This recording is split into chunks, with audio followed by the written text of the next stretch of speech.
later on. But thank you guys so much for coming along, say this afternoon, this morning, to our session with hosting.com. This is your usual office hours that you do every week, isn't it, Nathan? That It is. we're kind of co-opting this week, so that we can kind of do this across both audiences, which is really exciting. And we're going to be talking about all things AI, but particularly kind of with clients and within client delivery. But before I do anything else, I just want to introduce Nathan properly. So Nathan, as you can see pinned on the screen here, he's an agency coach and trainer who works with hosting.com, who are one of Agency Hacker's recommended partners. And Nathan works on their agency success initiative. So as I said, every week they run office hours where he helps agency owners solve technical problems, get sharper at the business side of things through several live streams. And he's got a lot of experience as well. So he's been building websites since 1995. I don't want to scare you, but that was the year I was born, so I apologise. um, and he still runs a web agency he started more than 30 years ago. But alongside that, he's coaching agency owners around the world for about 12 years now. And everything he shares comes straight out of that work that he's doing. So I guess really, I mean, I've given you that introduction anyway, Nathan. But is there anything else kind of that we should know about you or about the work that you do that will help us kind of kick off the conversation? No, that's great. I just feel really old now. Sorry, apologies. Wise. We'll go with wise. How's that? Yes, Does that that's a work? great. Yeah, Yeah. that's a much nicer way of putting it. Yeah, so it's go ahead. No, I see a lot of our folks here. Thanks everybody from the hosting.com side that has popped on a few hours early. This does replace our weekly office hours, and it'll be a little different format. We're talking just about AI today, and so we'll save all the other random questions and answers for next week. Yeah. And just before we kind of get started, I just wanted to put a poll up if I can find it. I can never find these things on Zoom. Here we go. Just to kind of see how people are using AI, kind of, especially with clients. So I'm going to launch that now. It's a multi-select, so you can pick as many options as you want, just so we can get a feel of how you're using AI at the moment. It's not a test, don't worry. It's just to kind of gauge kind of where you guys are at. So I'll give you a couple of minutes to do that. I can see all the answers flying in here. This is great. We've got a lot of different experience going on by the looks of things, Nathan. And whoever has picked other, I will be picking on you if possible to share in a sec. Awesome. Just give you another couple of seconds on that.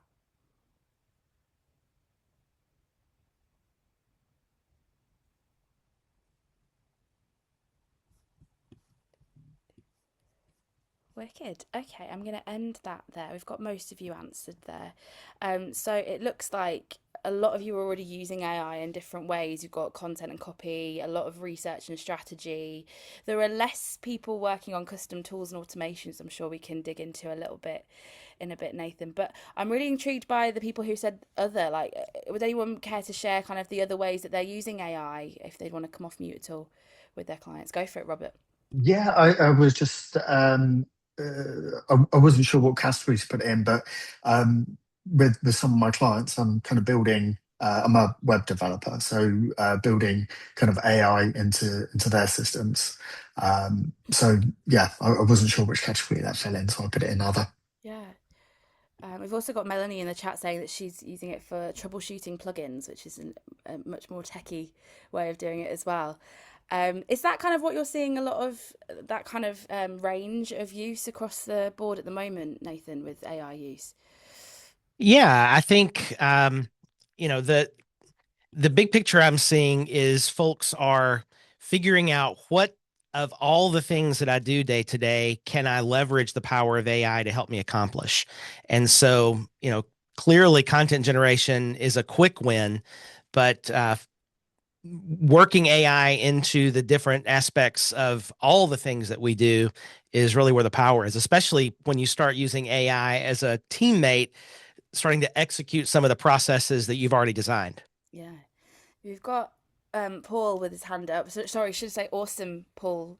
Do you want to come off mute and share what Sure. you'd like to say? So some of the things we've been doing is we actually run payroll through AI. We just say, go do it. And it handles all the hours and compiles all that information, generating our agendas for the meetings, team meetings as well. And then after the meeting's over, taking what we discussed in there and assigning, pulling people and the tasks out and actually assigning them into our project management software. So stuff like that. Yeah, it's kind of like help make things behind the scenes a bit more efficient. Yep. Yeah, that sounds great. I use a lot of that kind of stuff. I love to see how it can make my life a heck of a lot easier so I can do the more creative, fun stuff for sure. So, I mean, Nathan, you talk to agencies all the time. What would you say you see as the most common way that agencies are using AI, especially when it comes to kind of client delivery and client work, and how it can be used to make that side of things a bit more efficient? Yeah. So, I think, again, I think people start where they are, and they usually start with the chat interface of whatever their favorite AI tool is, just asking questions. I think a lot of folks start using AI like a glorified search engine, trying to, create things, get better answers, and so forth. But the real power, I think, comes when you make the shift of saying, wow, okay, I can do all these things now. And, what does it look like to give it access to this tool that I have been using?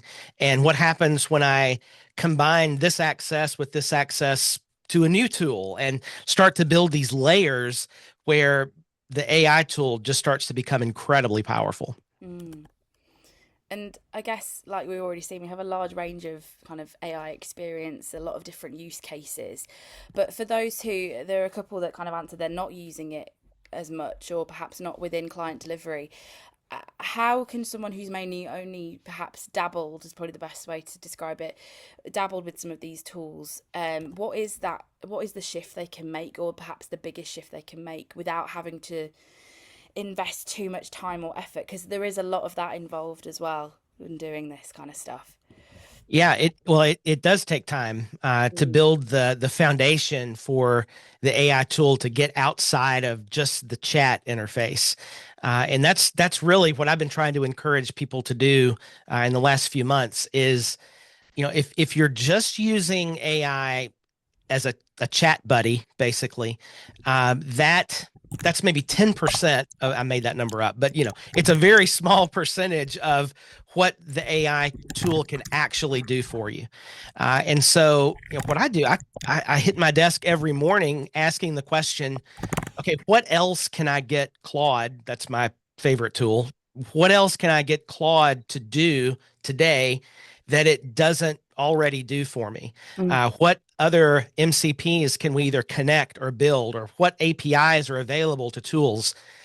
Just yesterday, we found a new AI tool was released for our preferred page builder, and I mean, in the last 2 hours of my work yesterday, mind blown. I'm running out of mind blown emojis to use because every day it seems like there's a new way that we can connect Claude to what we're already doing.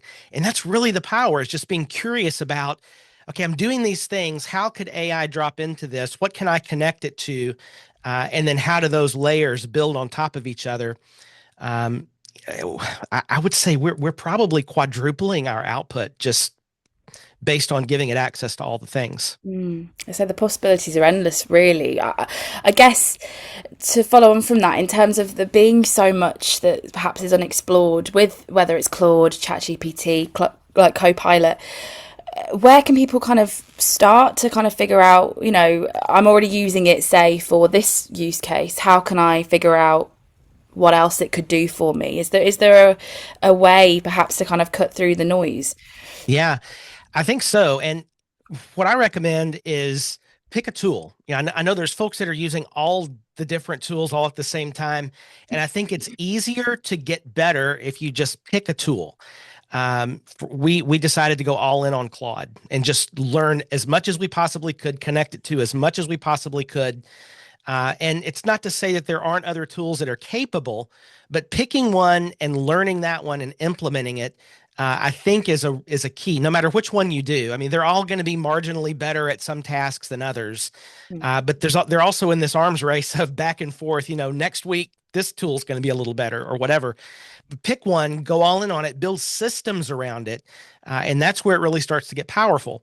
And if if you happen to be just currently using AI in the chat, I encourage you to reach outside that and find what file aware tool that your preferred AI offers. Whether if you're in the chat GPT world, migrate into Codex and start seeing what Codex can do. If you're in the Claude world, then flip the tab over to Claude Code and go for it, because it is incredibly more powerful when the AI tool has access to files and other resources. Mm.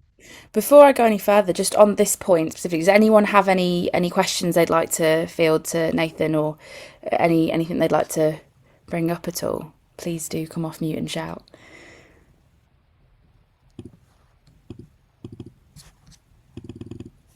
Okay, maybe not. I'll go on to my next question, which I guess in that case is, in terms of looking at client delivery specifically, which I know is what the main crux of this session is. It's probably quite a loaded question, quite an overarching question, but what parts of client delivery, what parts of this kind of service actually benefit the most from AI that you're seeing at the moment? And where does it perhaps create more problems? So I'm quite interested in kind of the duality of that, really, because AI can really, really help, but also it can make things more complicated as well sometimes without need. Do we have problems with AI? I mean, is that a thing? I don't know. Yes. So I think it's hard. I guess it's hard for me to answer the question, what's the best thing that it does? I think the best thing that it does is whatever's taking you the longest that you can automate with AI. And so I'll rewind to last year. We discovered how easy it was to take a transcript of a client call and to build a proposal from that. The proposal process used to take an hour or longer, depending on the complexity of the project. And that was really the first thing that unlocked for me, wow, this is really more than I can just generate a code snippet for WordPress in the chat. Okay, it can take this, it can actually write the document based on the format that we had designed, and be 90+% correct, where it takes a couple of minutes to tweak it and then it's ready to send out. And that backed me up to start to think, okay, wait, we have this whole process that we've built over 30 years of delivering websites for clients. And each of the step of the process is pretty well lined out with what happens and what tools are involved and so forth. So where can we start plugging this tool in to start to deliver a lot of these things? And the next obvious place was content generation. And so it made me take a step back and say, okay, how do we actually deliver copywriting for a client? And we have a pretty good process for content definition, content architecture, how the copy should be generated, how do we identify the client's voice, all of those things, and start to just gradually bring the tool into that existing process. And then the big win was probably 6-7 months ago when I realized, okay, we can document all of this in a folder tree of markdown files so that Claude Code has access to that repository, and it can just keep cranking through the processes that are already defined. Yeah. That is a huge win. Those markdown files and creating those skills. I've only recently, at Agency Hackers, we've only recently moved from ChatGPT to Claude, and I'm already seeing a huge difference in being able to do that. And it really, I feel like sometimes with ChatGPT, you can create a custom GPT and it can still kind of forget what it's doing or like lose part of the process. And those markdown files in Claude are really helping just to keep things going and ticking along nicely without much need to troubleshoot and figure out. Yeah, and that's really, we're dealing with generative AI, so it's generating output. It's the essence of all of these AI tools are that it's trying to guess the next word that it should create based on the context. And because of that, the longer the conversation goes, or if you give it a whole bunch of information like a big document at the beginning, that context window shifts pretty quick. So it forgets what was at the beginning of the conversation. And even the best tools will do that today, which is why moving towards here's the documented process that it can just loop back through again as you're working in the same conversation. It doesn't forget what's happening, and it really does bring down the number of hallucinations and just where it gets lost. Yeah. So we were saying earlier about kind of the different ways we're using it, and the hallucinations. I know we've talked about this a lot in the last couple of years, but that is such a issue. I get in terms of kind of when people are talking to clients and they're aware of these kind of errors and things that they can create. How can people kind of navigate those conversations and make clients feel a bit more confident in your AI use and kind of in not creating any problems like that? Yeah, that's a great question. The AI is wonderful. It's the smartest 11-year-old in the room. And it makes mistakes. And that's why, at least today, still, it needs someone with a little bit of wisdom watching over its shoulder going, I don't think that's quite right. The problem with AI is not so much when it's wrong, it's when it's confidently wrong and you don't know enough to know that it's wrong, because it will convince you that it's right and they go, oh no, you're right, I made a mistake, whatever. It's very kind about admitting its mistakes, but good grief, it takes someone who kind of knows the parameters of what you're actually trying to accomplish to watch over and make sure that it's actually doing what it says. Now, we've layered into our process multiple AI teammates that will also get, there's a teammate with a focus on security review, for example. And before I even will see something, I'll have that security teammate pass over code that was just generated, for example. And it'll oftentimes catch some of the issues that I probably would have caught later, but it's just one less thing I had to do. Mm. Just had a comment from Paul in the chat of having just watched the AI doc, or How I Became an Apocalyptist. Is that right? I don't know if I've said that right. No, I think that's right. Apocalyptimist. Apocalyptimist. That is a mouthful, but that sounds really interesting. What kind of things were shared kind of on that? Could you share a little bit more kind Well, of I things? think the interesting thing about it was they start out with, AI doom and gloom. Like within a year, the world is ending because Mm, they're becoming smarter than we are, and because we're using it now, the generations to follow will be getting less intelligent while they're getting more intelligent and getting this big gap. So people are feeling like, oh my gosh, this is terrible. He's the interviewer or organizer was thinking about having a child, and he would ask all these experts, is this a good time to have a child? And they're like, oh, I would not do it. And then the next scene or the next set of interviews completely, this is the best time in the world because of AI. We're getting so much in it. So it's, it wasn't one side or another. And, mm, it was just a very interesting discussion and a lot of food for thought about how things are being done. yeah. So, That's I quite polarizing points of view there, really, isn't it? And I think that's it's interesting, I suppose, because you could go from one client conversation to another where you're doing this work and the client's really thinking, right, how they're even asking you as an agency or a partner, how are you using AI? We want to use it, but then you might go into a call an hour later and they're dead against it. How can you kind of, I guess, having a stance on it probably isn't necessarily the right phrase, but how can you balance that so that whatever you're doing, especially if you're using AI all the time in your agency, how can you communicate that with clients who aren't necessarily on board? That's a big question. Has anyone come across that or had to have any of those conversations? Well, I would just talk about my own personal experiences. And when I think of where I was just 3 or 4 months ago, thinking there's no way I'm giving AI access to my email. No way they're going to get access to this, that, the other thing. Now it's like,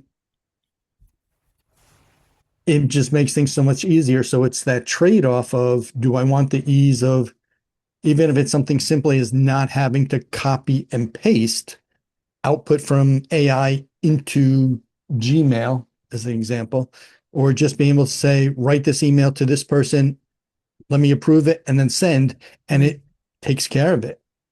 So for me, it's been an evolution of trust and seeing what can be done. And as Nathan said, it's about putting those safeguards in place to try to prevent some bad things from happening.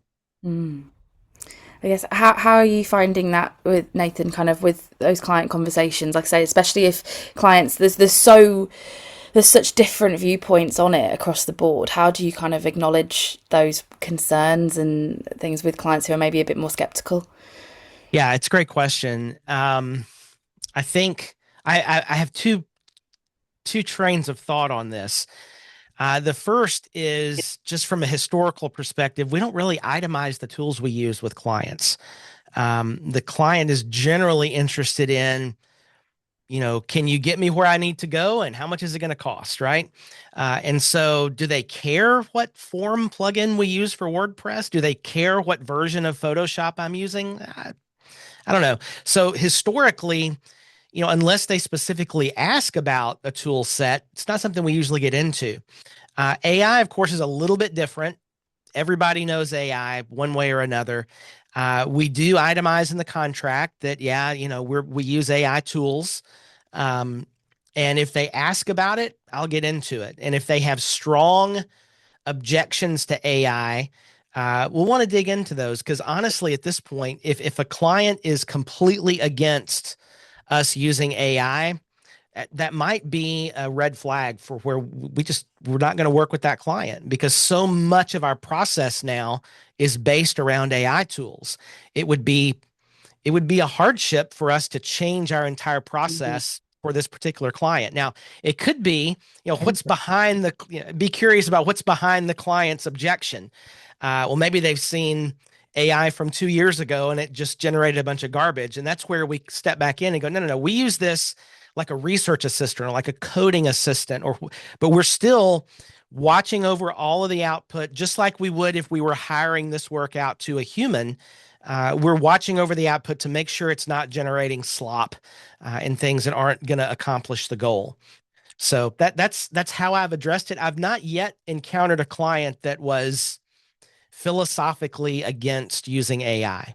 Mm. They're usually curious about how we're using it and how they could use it better too.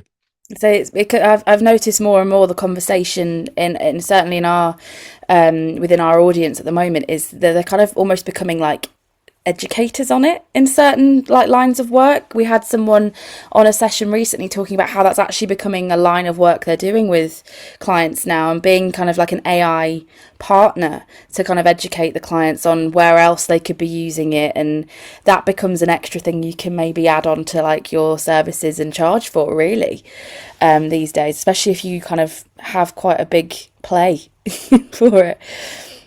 Yeah, indeed.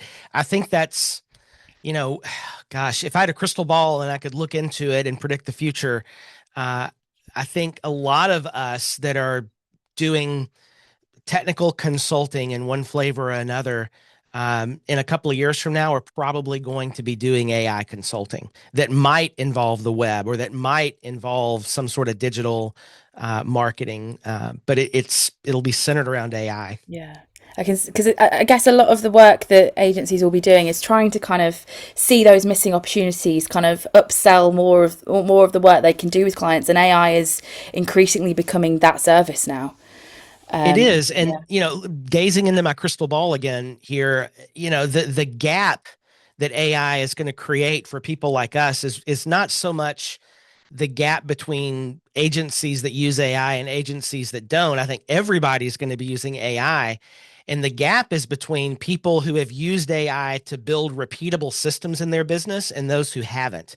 Because if you learn how to do that, that skill, there's a huge market for understanding how to build processes powered by AI and then go out and sell that as a consultative service to clients. It's a huge opportunity there, even today, and certainly a year from now. Yeah, 100%. I guess the kind of next step along on that conversation with clients is, especially if they are kind of on the AI train and they understand that it's being used for a lot of different things, the next thing that you might get asked is, oh, well, if you're using AI for X, Y, Z, why are you charging what you're charging? Why isn't it cheaper? Why isn't it, how do you, it's a big question, but how do you acknowledge that and kind of come up against these conversations? Because it's not as clear cut as I think that question kind of invites, you know. Yeah, it's there's always going to be somebody cheaper. always.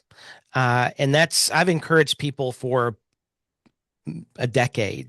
Look, you never compete on price.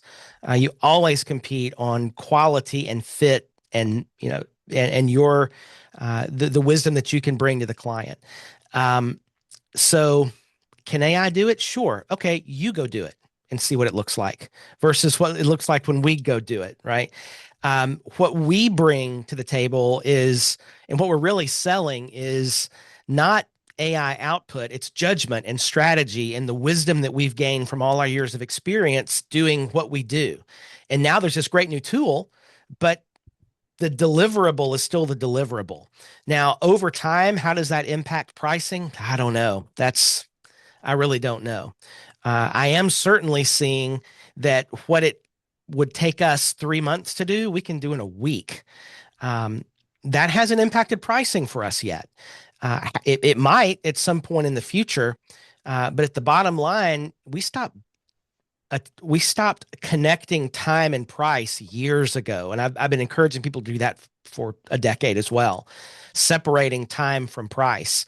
Uh, Price is based on value to the client, not how long it takes us to do something. So I'm interested to see what other people think about this, because this is an issue of, is this going to affect our pricing at some point? I don't know. I kind of think it will, but it hasn't yet for me. I'd love to hear what others think. Mm. Does anyone want to come off mute and maybe discuss this? Is there anything that anyone's coming up against in this conversation at all?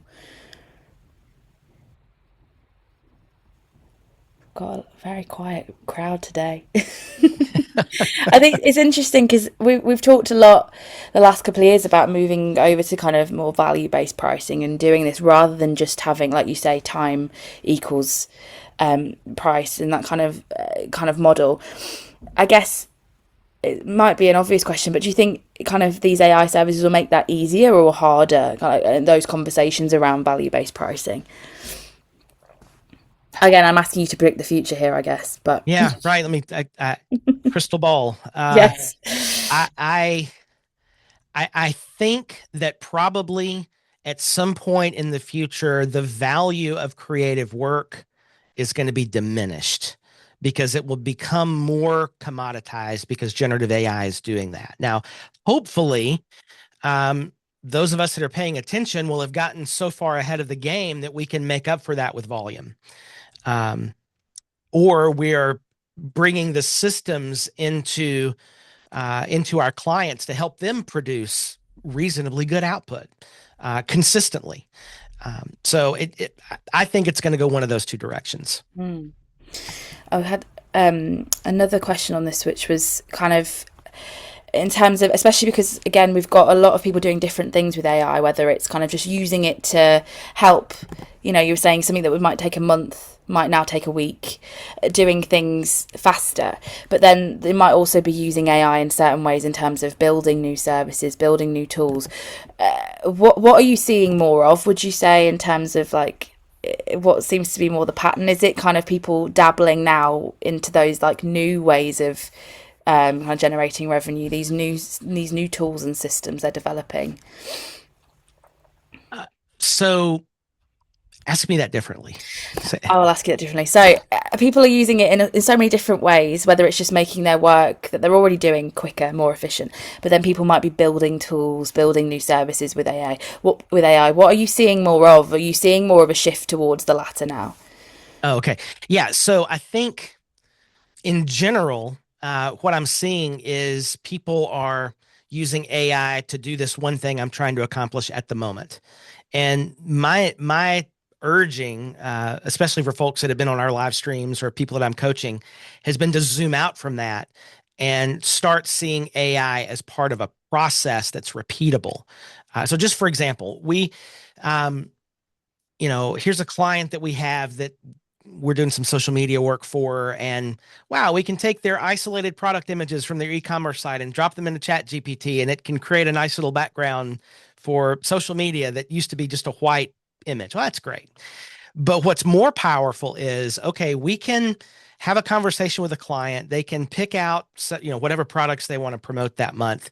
We can run it through an established process and generate 3 posts a week for the month across 4 different social media platforms, all in the span of about 20 minutes, right? And we can do that over and over and over again because that process is built. So it's not just let me write today's post on social media one off. It's dropped back to what is a process I can design that this AI tool can help me deliver consistently over time, again and again. Then we just build those on top of each other.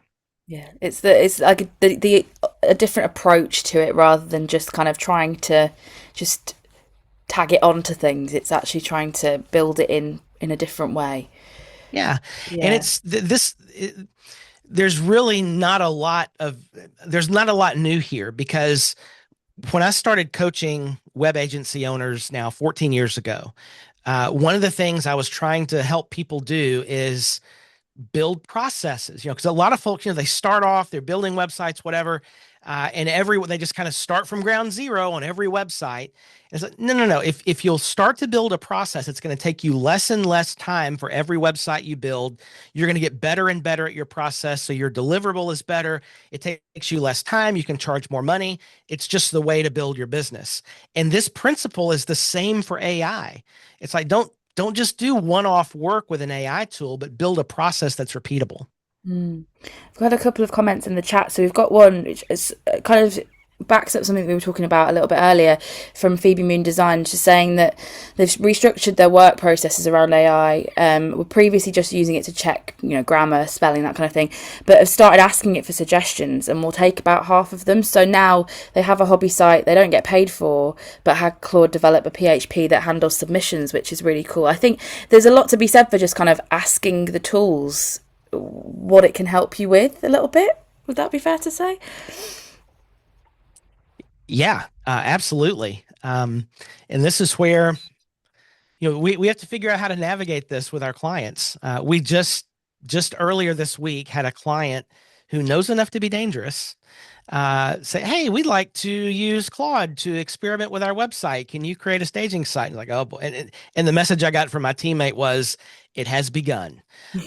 So, it's like, okay, here we go. And, we're going to let them do it. I mean, it's their website.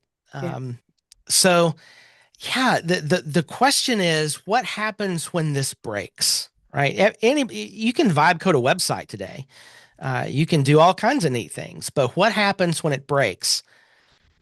Claude is getting smart enough where it can figure a lot of those things out for you. And there will be, so again, there's not a lot new here. If we go back 7 or 8 years ago, when the tools for builders like Squarespace or Wix or whatever, they got better and better and better. And what that did was the bread and butter of the WordPress web building, economy was these little brochure sites. Well, those started going away 7 or 8 years ago because it was easy enough for someone fairly technical to just jump onto Squarespace and throw up a website. And that, so a chunk of the market started to go away.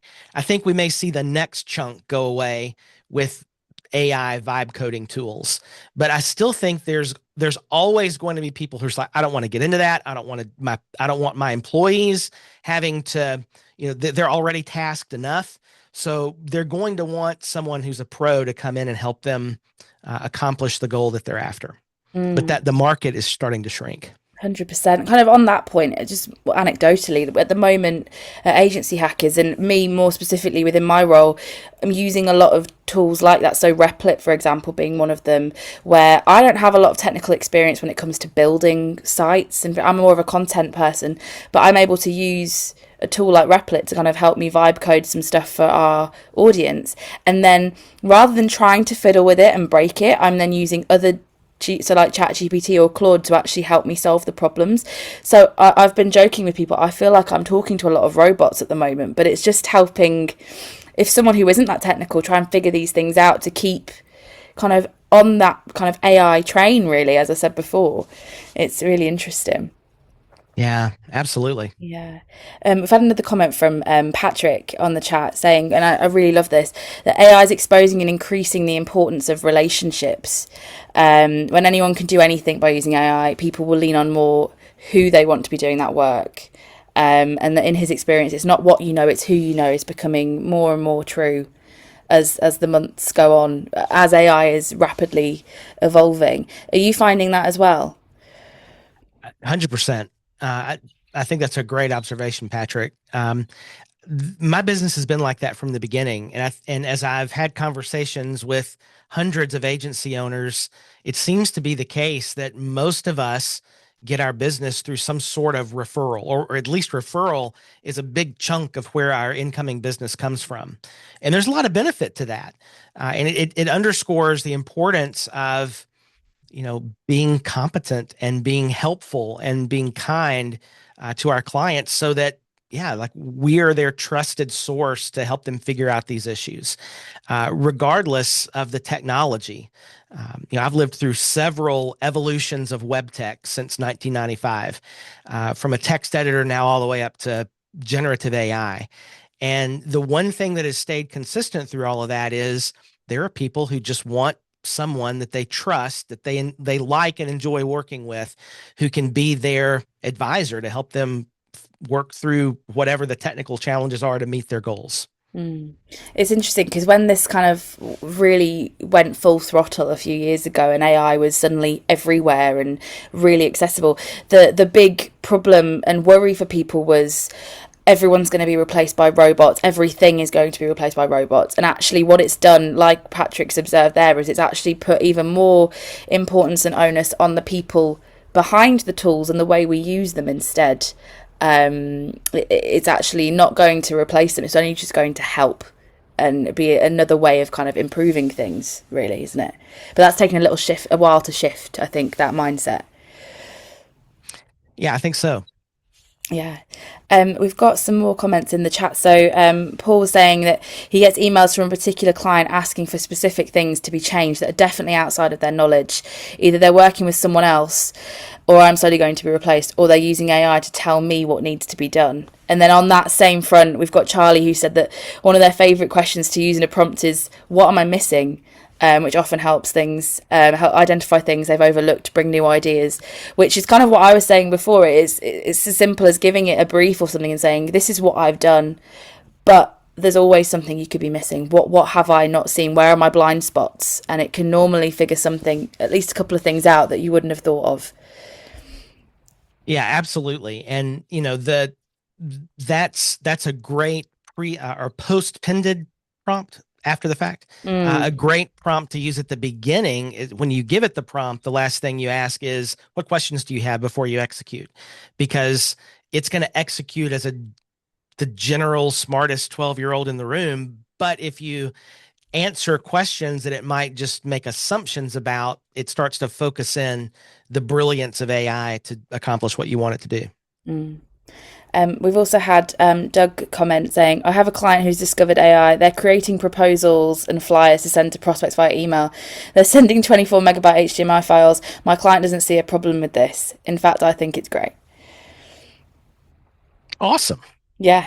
And that's getting a lot of comments on there. I guess, I mean, it's something that we talk about a lot kind of when we're talking about AI, and I think you alluded to it a little bit earlier about maybe picking a tool and sticking with it. But with so many things, coming out, like you were saying, only this week there's been updates on things that you've already been able to use and kind of that have blown your mind. How can people kind of keep up with this while also honing their skills? Because for some people it might be like, oh, I've spent all this time and energy on this tool or this system within Claude, for example, and then everything changes, and the clients want to know as well. So how can people keep up with it and not go crazy? Yeah. I don't know. Can we just acknowledge the fact that it's a full-time job to keep up with all the advancements in AI? I live and breathe this stuff every day. I started an AI mastermind about 3 months ago to deal with this, just try to get a bunch of people in a room to keep talking about it, to share knowledge. Every week in my office hours, I do an agency news segment where I'm bringing up AI things. So I have reasons every day to think through AI news and to read AI news, and I still feel like I'm far behind. I have great empathy for people who are sort of on the outskirts of AI, who are busy doing their thing, and then every couple of weeks they pop their head up above water to see what's going on in the AI world, and everybody's speaking a different language. Like it's crazy how quick this stuff is evolving, and I don't have an answer to it. I just I've dedicated time every week so that I'm doing my best to stay up, but and I still feel like I'm falling behind. I'd love to Mm. hear what everybody else is doing to deal with this. Yeah, is anyone would like to share kind of how they're keeping up with AI or not keeping up with AI if that's the case? I can see some nodding heads. Does anyone like to share? Tune into office hours. Yeah, that's a good idea. Definitely. I guess what's interesting is depending on kind of the size of the agency, you can sometimes have people. We've got another one saying they pay attention to you. I think you're probably a big fountain of knowledge for a lot of people on this call, Nathan. I guess if you've got quite a big team, you can kind of almost set people on this task or have it kind of within the maybe like stand-ups or meetings where it's talked about a lot more. How can you maybe make space for that if you are a smaller agency, smaller business, or perhaps even a one-man band? Like how can you, I guess you can't really answer it properly, but is there a way of keeping up with it that's kind of almost going on in the background in a way? I don't know. I would love to hear other people's input and ideas on this. If you have a team, I think it's a great idea, Kirstie, just to have every week someone's responsible for bringing a new idea or thought into a stand-up meeting. Mm. That's a great way. If you're my agency is intentionally small. We have two full time. And that's harder. It's harder. But we still, in our weekly meeting, we're still sharing ideas and things that we found, and constantly throughout the day, I keep joking, we've run out of mind blown emojis because they just seem to keep popping up in the chat of something else we figured out that we can do. Mm. Um, Melanie says she stopped watching TV, and she's watching YouTube videos on AI in the evening. That's good. Yeah. It almost. I'm curious, Melanie. Do you still feel behind when as you're doing that? Yeah, she's nodding her head. Yeah. Like you say, I think you can feel like you're taking it all in, that you're devoting a lot of your time to it, and there's still going to be something that pops up that just blows everything out the water. And especially at the rate at which it's all happening, that happens a lot more than you'd like it to, I think. It really, and I think it's helpful just to acknowledge the fact that it is overwhelming. Trying Mm. to stay, even if you're doing the work day to day, it's overwhelming trying to stay up to date. 100%. Eamon's got a similar view to me. So Eamon said the only way I've been able to keep up with it is to use AI in all aspects of my life, hobbies, outside of work. The working day is not enough as clients only have set briefs. And sometimes you need to develop and follow, build out your own ideas. And I have to say, in terms of my work at Agency Hackers and also my personal life, I do the exact same thing, whether it's, meal plans for the week or kind of trying to even make the World Cup that's obviously kicking off today, like much more interactive at work, and trying to build things for like team morale and little things like that that aren't required but are a way of kind of developing those skills. I can completely relate to that. Do you do it as well? Do you dabble a lot in your free time as well, Nathan? Oh, yes. So, oh gosh, I was describing this feeling I have about AI to somebody just the other day. Of so, I mean, I remember years ago when the kid across the street from me growing up got a Commodore 64 computer, and it had a modem. Now, this was the modem where you took the phone off the wall and you set it in the cradle, right? And I watched as he connected to this outside world on his computer, and it just I was never the same. I was never the same. And that's what this feels like. Mm. AI it's an industrial revolution level shift. And there's a lot of fear and uncertainty I have about that. But I'm also absolutely intrigued. Like I'm that 10-year-old kid who just saw, you know, a bulletin board system for the first time. Like it just, And like Melanie said, yeah, like we're just on the edge of this, right? We're just Yeah, on we're the in the edge of dial-up this. era of AI. Um, I love that, Melanie. That's such a good way of putting it. and so I try to let my fascination um, lead me into more discovery. But at the same time, I mean, my wife and kids are important to me, and I want to make sure I'm giving them time and spending time. Yeah. And it's harder than ever right now. 100%. I love that, Paul, as well. So he says, someone opened up their refrigerator door, took a picture, and asked AI to come up with something for dinner. I've definitely done something similar. I can't lie. Just to see it, like you say, it's the kind of the wonder and joy of it to see what it can do. And then if it's a bit rubbish, at least you've had a go and you've like explored that idea. Whether it's something in your personal life or it is with work, you know, it's there to kind of tinker and test things as well, isn't it? Yeah. What can you make from pickles and yogurt? You know. Oh, Uh, I don't know if I want to know the answer to that, actually.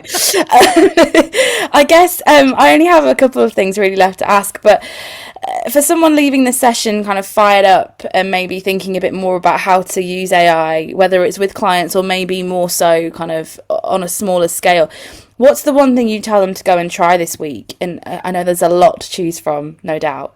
yeah. Um, Yeah. So just last week, we did a live stream that I called Beyond the Chatbot, giving AI access to what happens when you give AI access to your files. And, that's out there on our YouTube channel for hosting.com. If you're just playing around in the chat with AI, there's so much more. And my encouragement is just flip the switch on Claude over to code and start to give it access to some things.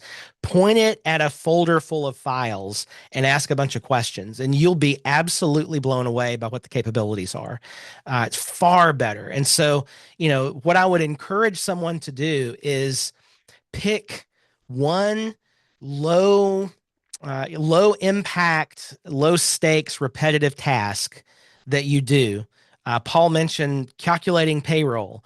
Like I know Paul and I talk a lot, and he gave his AI tool access to his Clockify account. So it just downloads all the hours and tells him what is supposed to be sent to each one. That's a low stakes task that is necessary and annoying. And AI can do that. So just find one thing, something you're already doing, and let AI try. Another good example is we just had a client upload, 100 random files into a Google Drive that we gave them.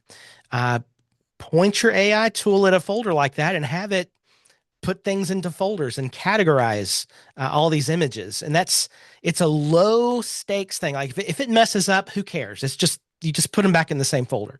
Just try something and let that start to ignite the fire to let it start to do more things for you, because it's layers. The key to being successful with AI is layers upon layers of things that you're learning and stacking those things together. And you get to the point where 1 + 1 = 50 when you start to add these layers on top of each other. 100%. Like I've already said, we've only moved over to Claude as a company recently, and even just kind of like you say, making that shift and thinking, right, if I do this in co-work rather than just chatting it through with Claude, what can it do? And being able to do more automations, even using the design function that you can get on Claude Desktop, all these little things that I personally would kind of forget about if I was just getting stuck in those chat windows on Claude. And it's a really simple switch, but like you say, just to have a go and see if it'll do it and see what it can come up with. Patrick's got another comment in the chat. Curiosity and courage have always been two of our values at the agency. Today, they've never been more valuable. Those who are curious to explore and develop that are those who will thrive as the age of AI moves from dial-up to fibre, in the words of Melanie. So I think a takeaway from this is just to experiment more and like just to be curious and just to test and tinker and see what it can help you with, because it might uncover something pretty cool. It is. And I think so there's a flavor of agency owner who is afraid to jump into something until they have it all figured out. And if that's you and you kind of resonate with that, I would say, look, this is the time to put that, to intentionally put that on pause and just start to experiment. Try something low stakes, like I mentioned, but you don't have to have it figured out. That's the job of the tool. Like, okay, I have this idea that I want to try to connect this with this. you don't have to know how to do that. You don't have to go read 50 web pages. You let the tool help you build the bridge to get where you want to go. And that's it. Once you start to learn how to do that, you're off to the races. Yeah. Well, we've got a few minutes left. Is there anyone that would like to come off mute and ask any other questions or any other comments? This is your time. If not, we can leave it there and give you a few minutes back of your morning, of your afternoon. Thank you so much for that, Nathan. That was brilliant. And if anyone has any other questions, how are they best to get in contact with you? Yeah, absolutely. So you can always find me at nathaningram.com. But what I'm going to do is I'm going to drop in our link bundle that we share for all of our live streams in the chat here. There's a bunch of things there. All of our live streams with hosting.com's agency success are free. You can find those at upcoming.myagencysuccess.com. That includes a weekly office hours. I do those on Thursdays at 2 p.m. Eastern time. So that's roughly 3 hours from now. It's when we would typically be starting those. And it's an Ask Me Anything. We talk a lot about AI. We talk a lot about business tech. And that's open to anyone who wants to attend. So there's some other links there just with our replays as well as download. There's a lot of great slide decks and resources in the downloads link there. It's all free. You've done a lot of interviews with agency and business owners who are using AI in interesting ways as well, haven't you? So personally, yes. In our agency success, we do a lot of more of education, technical and business development. Mm-hmm. Yeah. Wicked. Well, if anyone does want to get in contact with Nathan, he's going to be looking out for your messages after this. And like you said, anyone on the UK side, these are normally at 7 p.m. So something that you can get stuck into in your downtime. And yeah, thank you again so much, Nathan, and to hosting.com for doing this and for giving up your time for us and letting us commandeer your office hours this week. Really appreciate it. And I'll see you all on the next session. Great. Thank you so much, everyone. Cheers. Bye. Bye. Thank you. Bye.